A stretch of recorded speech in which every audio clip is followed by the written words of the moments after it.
Il y a une frénésie exceptionnelle sur l'action de Tesla depuis quelques semaines. Tesla, fabricant de voitures électriques. L'action était à 418 $ en début d'année, a frôlé les 1000 $ cette semaine et ce soir à un peu plus de 700 $.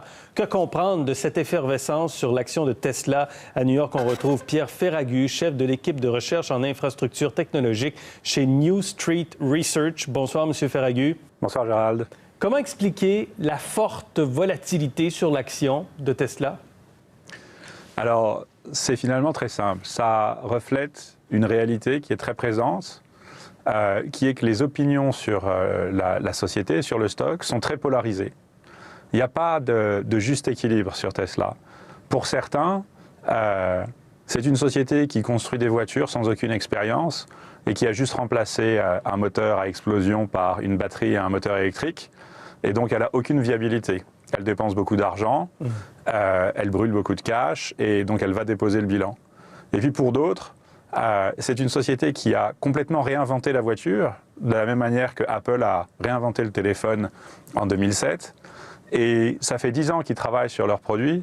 Ils ont accumulé une expérience exceptionnelle. Ils ont un produit qui est complètement unique, qui a une très forte dose de contenu technologique, et qui va donc gagner des parts de marché et avoir une croissance exceptionnelle pendant de nombreuses années. Et il y a quelques jours, sur CNBC à New York, vous avez dit que le vrai bon prix, en quelque sorte, de l'action, c'est environ 800 $. Pourquoi vous dites ça? Alors, j'ai 3 convictions à propos de Tesla. La première, c'est qu'ils ont un produit absolument unique. Tesla a lancé le premier Model S il y a 7 ans. Et depuis, ils ont amélioré la performance de leur voiture de 40%. C'est-à-dire que l'autonomie de la voiture, comptée en kilomètres ou en milles, a augmenté de 40%. Et c'est le résultat vraiment d'un travail exceptionnel de recherche, de développement et d'optimisation que ses concurrents n'ont pas encore commencé.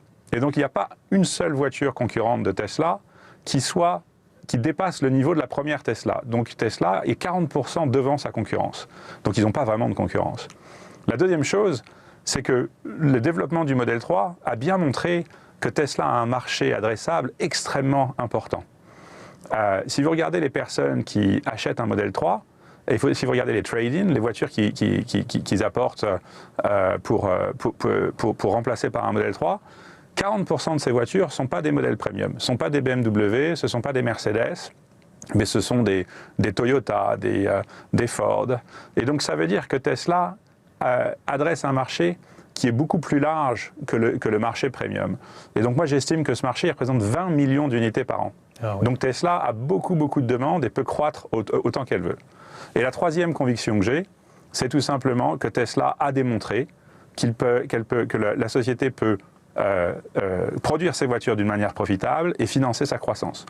Donc quand on combine ces 3 convictions ensemble, on regarde dans 5 ans qu'est-ce qui va se passer. Tesla produira 2 à 3 millions de voitures à 45-50 millions d'unités, générera entre 15 et 25 milliards de dollars d'EBIT. Et donc ça veut dire que le prix de l'action sur cet horizon de temps sera entre 1500, aux alentours de 1500 $. Ce qui veut dire que si aujourd'hui vous l'achetez pour 800 $, c'est un bon investissement et donc c'est le bon prix. Et vous croyez aussi que le VUS, le véhicule utilitaire sport, là, le nouveau modèle Y électrique, a beaucoup de potentiel. Expliquez-nous votre analyse là-dessus. Alors, si vous regardez le marché du premium, ça fait maintenant presque 10 ans, plus de 5 ans, que le sédan, la voiture classique, perd du terrain et se fait remplacer par l'utilitaire SUV qui gagne du terrain. Et ce marché-là, SUV, en fait 3 fois la taille du marché de sédan aux États-Unis et plus de la moitié du marché en Europe. Donc, c'est un marché que Tesla n'adresse pas aujourd'hui. Et donc, avec le modèle Y, Tesla augmente très largement la part de son marché adressable que le portefeuille de produits peut adresser. La France et l'Allemagne développent en ce moment une méga usine de fabrication de batteries pour faire concurrence justement à Tesla. Est-ce que c'est un danger pour Tesla? Alors non, c'est pas un danger pour Tesla. Et c'est quelque chose finalement qu'on souhaite. On ne souhaite pas que Tesla soit le seul fabricant de voitures électriques. Tesla est un fabricant de voitures premium et on espère bien que des constructeurs plus le grand public vont intervenir aussi dans le marché. Ce qui différencie Tesla vraiment, c'est sa capacité à avoir déjà investi dans une telle usine il y a plusieurs années, quasiment 10 ans, d'être capable de développer les batteries, développer la chimie des batteries, les cellules des batteries, le battery pack, qui est donc la manière dont les batteries sont intégrées dans la voiture, et intégrer tout ça avec le système électrique de la voiture qui transfère l'énergie de la batterie dans le moteur et qui transfère l'énergie dans la batterie pour la recharger. Et cette approche intégrée où tout est développé à l'intérieur de la même société, c'est vraiment une caractéristique qui différencie Tesla et c'est ça qui va, je pense, maintenir les voitures Tesla à un niveau bien supérieur à toute la concurrence. Très bien, merci pour cette analyse, M. Ferragu à New York ce soir. Merci, au revoir. Merci Gérald.